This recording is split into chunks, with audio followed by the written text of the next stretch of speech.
Assalamualaikum warahmatullahi wabarakatuh. Bertemu kembali dengan saya Burhanuddin Mujtaba. Kali ini kita akan membahas teori fotografi dengan tema utama depth of field, atau orang sering menyebutnya dengan rentang jarak ketajaman. Di dalam fotografi, ruang tajam sangat penting, terutama terkait dengan point of interest atau subjek utama yang ingin kita tonjolkan dalam satu komposisi. Ruang tajam atau depth of field ini sebuah ruang yang tampak jelas ketika kita memfokus satu subjek tertentu. Dalam teknik fotografi, ruang ketajaman itu dapat diatur. Seberapa luas ruang tajamnya dan seberapa sempit ruang tajam tersebut.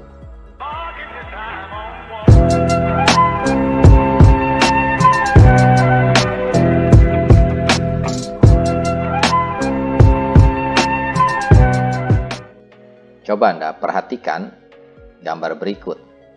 Gambar yang paling atas di sini disebutkan diafragmanya 2,8. 2,8 adalah bukaan yang cukup besar. Seorang fotografer mengarahkan kamera kepada objek titik fokusnya berupa bunga matahari. Ketika kita menggunakan diafragma 2,8, maka ruang tajamnya sangat sempit, hanya bunga itu sendiri yang tampak tajam dalam foto. Sementara objek lainnya, yaitu di sana ada kijang, juga pohon-pohon, berada di luar ruang tajam, sehingga semua objek yang berada di luar ruang tajam menjadi buram. Ketika gambar di tengah, diafragmanya diubah menjadi 5,6. Artinya agak dipersempit letakkan diafragmanya. Maka ketika kita fokuskan pada objek yang sama, maksudnya hanya mengubah diafragmanya saja dengan memfokuskan pada bunga yang sama, pada jarak yang sama, maka secara teknis objek yang berada agak lebih jauh, yaitu kijang, itu masuk dalam objek yang tampak tajam. Sementara pepohonan di belakangnya masih menjadi buram. Di gambar paling bawah, diafragma diubah menjadi 11. Maka ruang tajamnya semakin luas. Objek yang berada di belakang bukan saja kijang, tetapi juga pohon-pohon di belakangnya juga turut tajam. Jadi, dari gambar ini bisa disimpulkan, semakin Anda menggunakan angka diafragma kecil, maka ruang tajam di dalam foto Anda menjadi sempit. Jadi, dapat disimpulkan ketika Anda menggunakan angka diafragma yang kecil, di sini 2,8, maka ruang tajam di dalam subjek ini semakin sempit. Tetapi ketika Anda menggunakan diafragma dengan angka yang besar, ruang tajamnya menjadi lebih luas. Perhatikan foto berikut ini, bagaimana ada sejumlah kera di depan sebagai foreground menjadi buram, dan juga kijang yang di belakang juga menjadi buram. Yang tajam hanya kijang yang ada di tengah. Kita juga perhatikan ini, objek utama yang paling depan sangat tajam, tetapi yang di belakangnya menjadi buram. Gambar berikutnya ini juga kita lihat orang yang sedang berlari sebagai objek utama di pantai. Balon-balon yang ada lebih dekat dengan kamera menjadi buram, sementara objek utamanya menjadi tajam. Berarti ini menggunakan diafragma yang cukup angka kecil. Ini juga sama, jarak fokusnya dekat dan diafragmanya angka kecil, sehingga yang tampak tajam adalah bunga yang ada di depan. Kita lihat juga ini pelari, karena fotografer biasanya dalam olahraga menggunakan lensa tele, dan untuk mengambil kecepatan yang tinggi dia menurunkan diafragmanya di angka yang paling kecil, sehingga tampak penonton di belakang menjadi buram, menjadi blur. Sebenarnya depth of field ini dipelajari karena kita menemukan keterbatasan pada lensa. Keterbatasan itu ruang tajamnya tidak selalu luas, berubah-ubah tergantung penempatan diafragma. Maka efek depth of field ini dipelajari dan justru dimanfaatkan dari keterbatasan ini. Anda perhatikan ketika kita memotret ingin semuanya tajam. Jadi dalam beberapa situasi fotografer menginginkan seluruh gambar dalam foto terlihat tajam. Dalam situasi apa? Umumnya fotografer menginginkan seluruh gambar dalam foto terlihat tajam ketika kita memotret landscape, pemandangan alam. Ini fotografer menggunakan lensa 26 mm, kecepatannya 0,5 detik, diafragmanya Anda lihat angkanya cukup besar 11, sehingga bisa diperhatikan batu-batu di depan paling dekat dengan lensa, hingga air terjun yang paling jauh, pohon-pohon di belakang air terjun masih tampak tajam. Ini karena diafragmanya menggunakan angka besar. Ini juga landscape, ingin semuanya tampak tajam. Umumnya fotografer akan memanfaatkan diafragma yang paling besar di lensanya. Begitu juga ini, tajam dari depan sampai belakang. Ini fotografer akan menggunakan diafragma yang angkanya paling besar. Pada situasi lain, fotografer ingin memusatkan perhatian pada subjek tertentu dengan cara mengisolasi ruang ketajaman. Jadi fotografer hanya ingin subjek tertentu yang tajam, sementara lainnya menjadi buram. Kita perhatikan foto ini menggunakan lensa 208 mm, kecepatannya 1/80, diafragmanya 6,3, dan yang kita lihat yang tajam hanya butiran air ini saja. Sementara ranting yang di depan maupun di belakang butiran air ini menjadi buram. Kenapa 6,3 ini sudah menjadi buram? Karena kita lihat lensanya ini menggunakan lensa tele. Mungkin Anda akan menemukan perbedaan kalau yang digunakan adalah lensa kit ya, yang biasa diberikan pada kamera langsung secara, kalau kita membeli kamera ada lensa kit 1855 misalnya. Ketika kita menggunakan lensa 18 ataupun 55, tentu ruang tajamnya tidak sesempit ini. Ini juga kita perhatikan, ruang tajamnya cukup sempit, kelopak bunga, dan belakangnya ini seperti abstrak ya.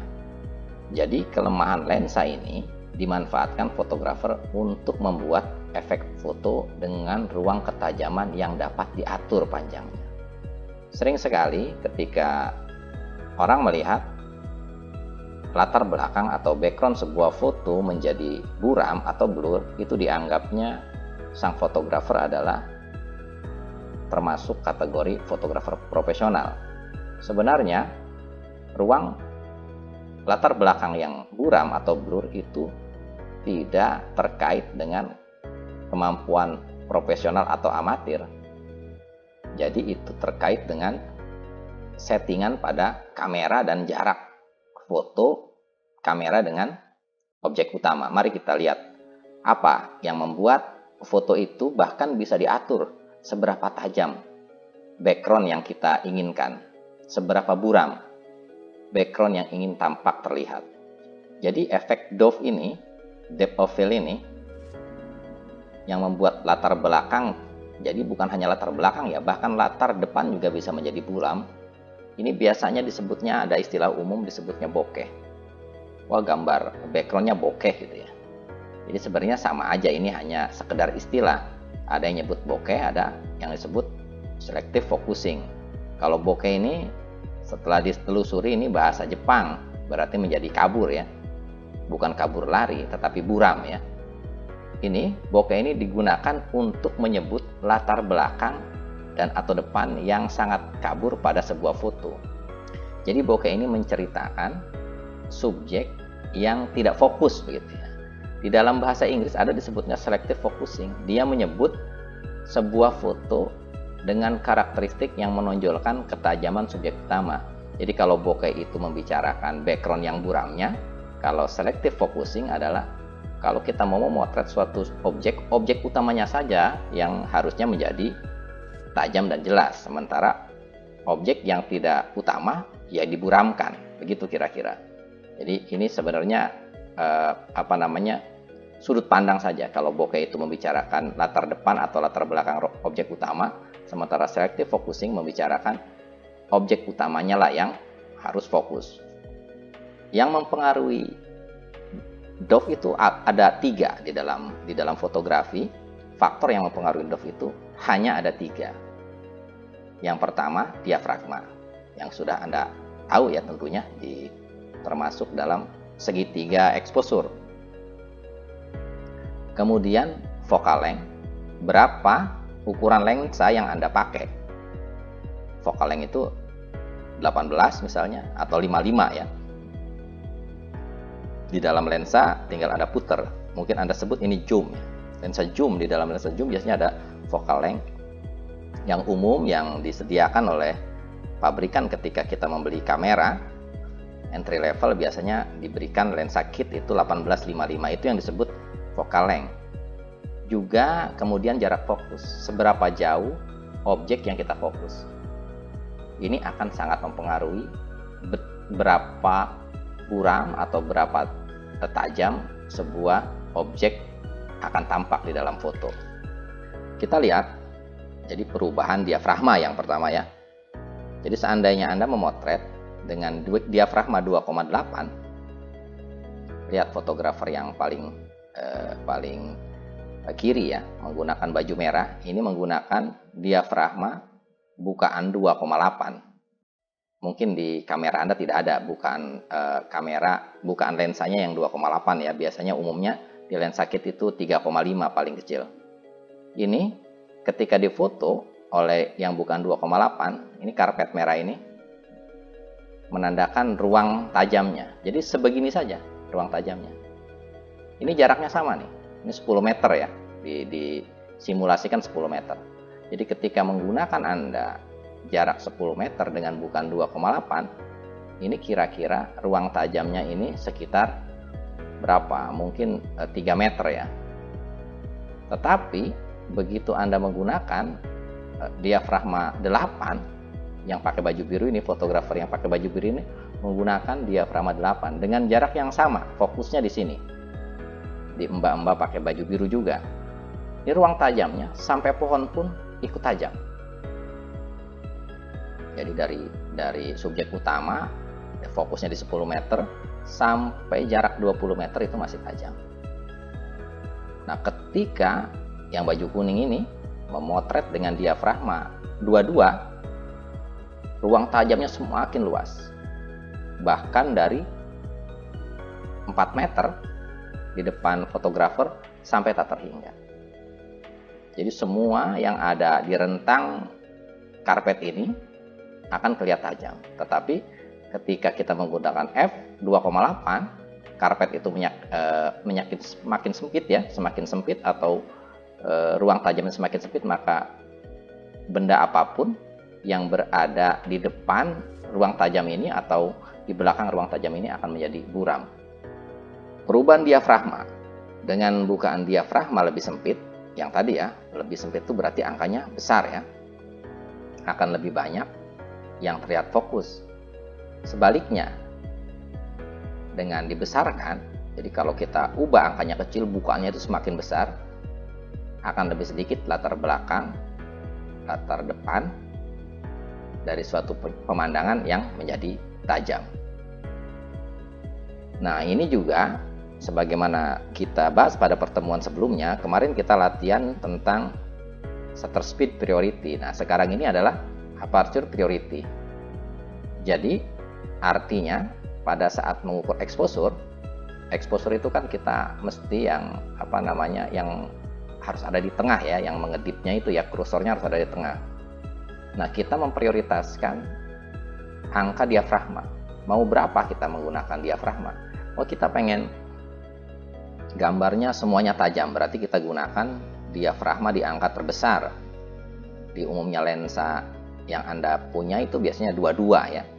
Jadi kita tempatkan di angka 22. Baru setelah itu kita setting, kita atur berapa shutter speed yang sesuai agar si exposure itu di tengah ya, artinya tidak under atau tidak over. Kalau kita ingin menggunakan diafragma dengan angka besar, biasanya ini akan mendorong kecepatan menjadi turun. Hati-hati ketika kita menggunakan diafragma 22, kecepatannya bisa jadi dalam kondisi berawan misalnya, kecepatannya bisa menjadi di bawah 1/30, dan ini cukup bermasalah kalau Anda tidak memegang kamera secara stabil. Ada saran sebenarnya ketika kita memotret landscape ya, yang menggunakan diafragma angka besar, Anda sangat disarankan untuk menggunakan tripod, karena ini akan meminimalisir gerakan kamera. Dengan menggunakan tripod, Anda bebas mengatur exposure, aperture atau diafragmanya ditempatkan di angka 22, tinggal kita cari berapa shutter speednya. Bisa 1 detik, bisa 2 detik. Selama Anda menggunakan tripod dan memotret dengan benar, foto Anda akan menjadi lebih tajam. Anda bisa lihat perbedaan diafragma 2 dan diafragma 22. Jadi yang diafragma 2 yang tampak tajam hanya perempuan yang di depan, objek utamanya. Sementara dengan diafragma 22, tebing atau gunung yang di belakang juga tampak masih bisa kelihatan tajam. Sampai pohon-pohon di belakang ini masih tajam. Tapi ketika kita menggunakan diafragma f2, ranting-ranting pohon yang di belakang subjek ini yang mungkin jaraknya hanya beberapa 2 atau 3 meter sudah menjadi buram. Nah, ini diingatkan kembali bahwa angkanya semakin kecil diafragma, maka dia akan menjadi bukaannya menjadi besar. Kalau diafragma angkanya kecil, bukaannya menjadi besar. Diafragma angkanya besar, bukaannya menjadi kecil. Nah, tadi adalah diafragma yang pertama. Bukaan diafragma itu mempengaruhi luas sempitnya ruang tajam.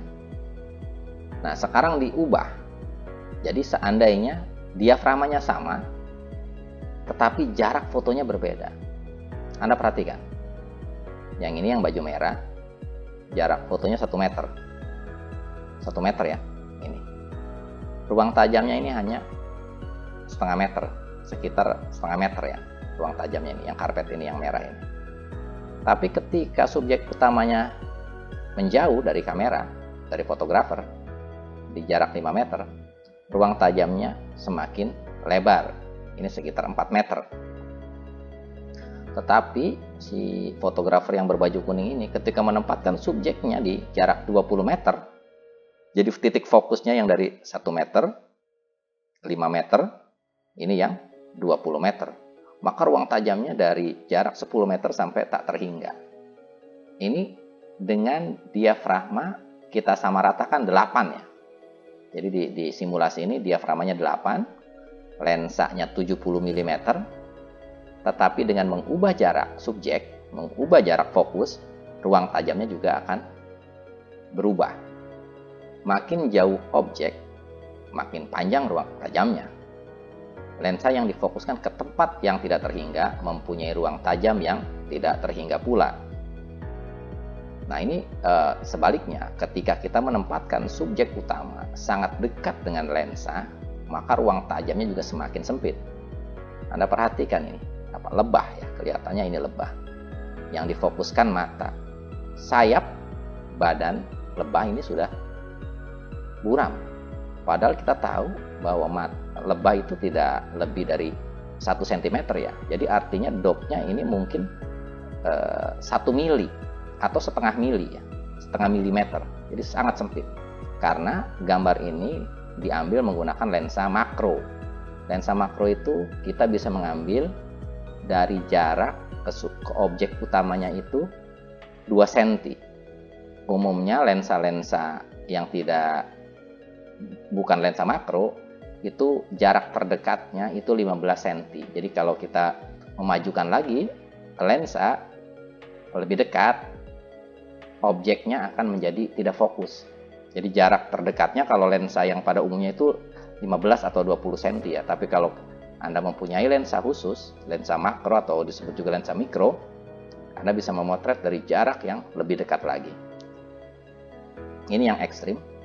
Ambil contoh dari extrememakro.co.uk. Ini sangat dekat sekali. Dan ini bisa di belakangnya bisa sangat buram karena jarak fotonya juga sangat dekat sekali. Nah, selain tadi yang pertama diafragma, kedua jarak, ketiga focal length. Focal length itu apa? Focal length itu kalau kita punya lensa kit, saya ulang lagi itu jarak focal length-nya itu 1855. Jadi dari lensa 18 sampai 55. Nah, ini kita perhatikan.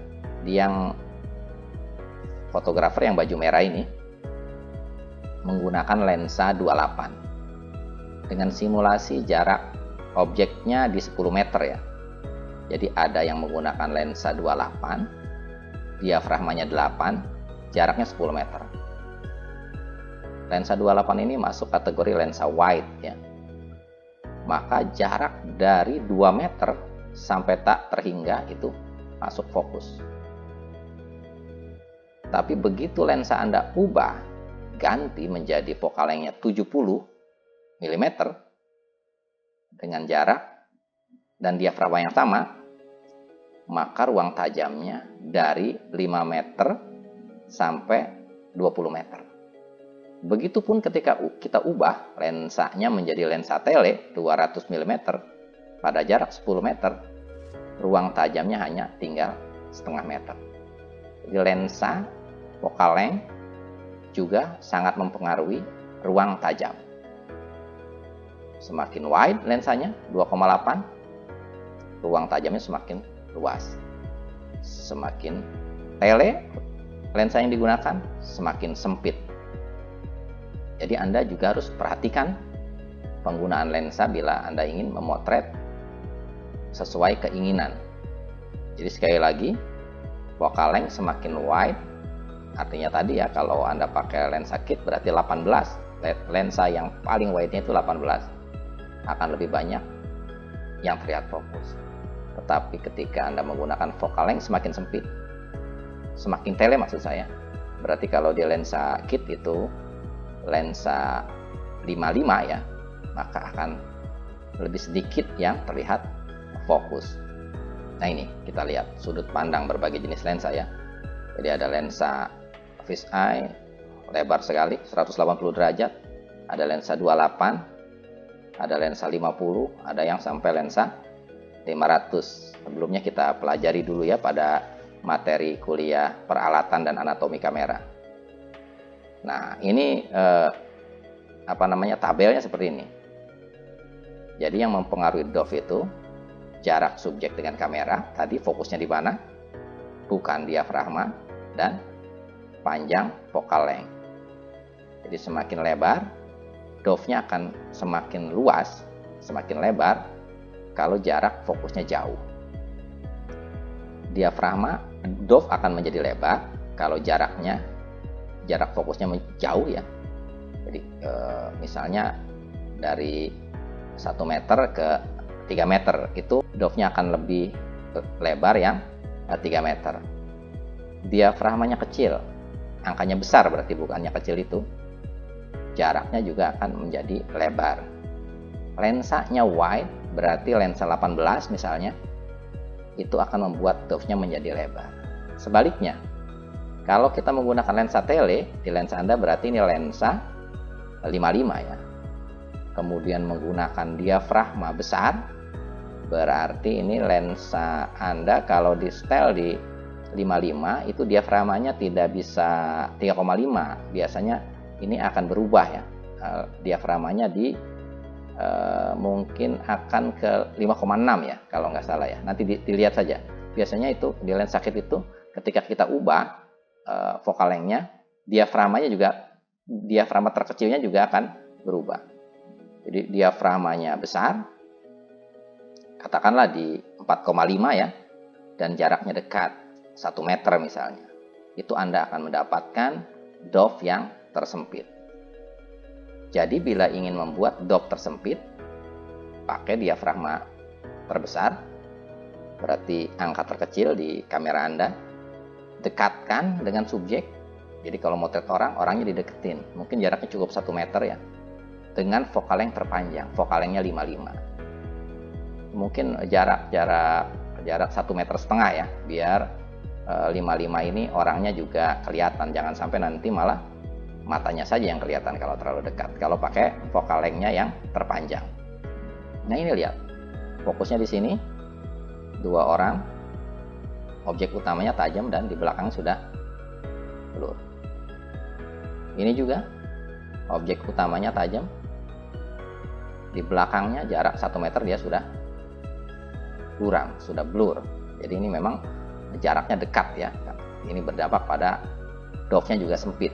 Nah, yang perlu diperhatikan, pilihlah latar belakang yang menarik. Jadi ketika kita mau bermain-main dengan dove, pilih latar belakang yang menarik. Kemudian manfaatkan latar depan agar foto Anda terasa renyah. Jadi latar belakang juga penting ya untuk dijadikan membuat foto menjadi lebih bagus. Nah, ini ada yang disebut latar depan tuh ini, foreground ya, di kepala, penghias kepala. Sementara backgroundnya, objek utamanya orang yang sedang berdoa. Foregroundnya ini batu, backgroundnya adalah air dan tepian kolam ini. Ini objek utamanya monyet. Nah ini juga foregroundnya rumputan menjadi buram juga, backgroundnya juga buram. Biasanya untuk fotografer yang alam liar ini, mereka menggunakan lensa tele. Jadi latar depan dan latar belakang harus benar-benar Anda perhatikan. Keselarasan warna background dengan objek utama membuat sebuah foto tampak lebih bagus. Hati-hati ya, background adalah unsur yang sangat penting dalam keseluruhan foto. Kalau kita memotret, rata-rata area latar belakang itu cukup luas. Bahkan bisa sampai 60% dari keseluruhan bidang foto. Kalau Anda salah memilih background, 60% foto Anda menjadi rusak. Anda tidak akan pernah bisa memiliki foto yang keren jika background foto-foto Anda tampak kacau dan semerawut. Kemudian juga Anda perlu hati-hati dengan latar depan berupa benda-benda tanpa tekstur ya. Kalau ini bisa masuk framing ya, karena ada ranjang yang ini berbentuk. Tapi seandainya foregroundnya ini hanya besi melintang begini, ini menjadi foto Anda menjadi buruk ya. Jadi kalau foreground itu mestinya menjadi framing, dan framing yang bagus itu mestinya latar depannya ini memiliki memiliki bentuk yang menarik. Kalau di sini misalnya ada tiang di depan foto, tiang kan itu polos ya, itu akan mengganggu. Dianggap itu justru foto Anda bukan menjadi bagus ya. Tiang itu dianggap foreground yang mengganggu maksudnya. Makanya sebaiknya Anda menggunakan foreground latar depan berupa misalnya mungkin pohon ya, dedaunan atau bunga. Itu akan jauh lebih menarik ketika Anda memotret foto di luar ruang. Nah seperti ini misalnya, ini foreground, depannya ini foreground, dan ini sudah menjadi buram. Juga ini dove-nya sempit sekali, sehingga latar belakang ini di belakang ada ada anak ayam juga, ini juga sudah buram. Sering orang karena tidak bisa membuat foto blur, mereka memanipulasi. Olah digital, Anda bisa membuat foto menjadi buram. Cuma mungkin ini akan jauh lebih repot ya, karena Anda harus menseleksi dulu, diedit. Mungkin butuh waktu 10 menit ya untuk bisa membuat foto menjadi belakangnya buram. Tetapi foto ini juga akan menjadi aneh. Karena coba Anda lihat depannya tajam tapi tidak tidak sejajar begitu ya. Ruang tajamnya itu tidak sejajar, padahal dalam teori depth of field, ruang tajam itu jarak. Kalau seburam ini backgroundnya, mestinya foreground ini juga menjadi buram. Mari kita buat dove yang sesungguhnya. Tadi kan baru teori ya, jadi sekarang tinggal praktek. Ini kan baru katanya. Biar tahu, ayo kita coba. Anda perlu latihan. Yang pertama itu, bagaimana untuk latihannya? Anda mengubah diafragma. Jadi tempatkan, ini kan 10 meter ya. Jadi tempatkanlah subjek utamanya itu di jarak 3 meter. Di tempat yang sama, subjek yang sama, jarak yang sama, angle yang sama. Yang Anda ubah diafragmanya. Pertama 22, kedua 11, ketiga 45. Hati-hati dengan perubahan diafragma yang begitu ekstrim ya, dari angka yang terkecil sampai angka yang terbesar. Ini akan mempengaruhi kecepatan. Jadi di angka 4,5 mungkin kecepatan di kamera Anda bisa 1/200, tapi begitu diturunkan di 22, hati-hati. Ini bisa akan membuat kecepatannya sangat rendah. Kedua, ubah focal length. Coba ditempatkan lah di jarak yang tadi berapa? 3 meter. Ini juga dibuat di 3 meter ya. Coba Anda ubah dari lensa 18 diputar ke 35, diputar ke 55, diafragmanya 8. Apa yang akan terjadi? Nah, sebelum Anda memotret, mestinya Anda perhatikan dulu backgroundnya. Sebaiknya jarak subjek dengan background ini sekitar 10 atau 15 meter. Kalau subjek yang Anda foto dekat dengan background, Anda akan kesulitan untuk mengukur, akan membuat backgroundnya menjadi buram karena jaraknya terlalu dekat dengan background. Makanya berilah ruang yang cukup panjang antara background dengan objek utama, sehingga nanti akan kelihatan seberapa buram background ini ada dalam foto Anda. Nah, yang ketiga, ubah jarak fokus. Jadi dengan diafragmanya 8, focal length-nya 35, dengan subjeknya sama ya, angle-nya sama. Apa yang akan terjadi?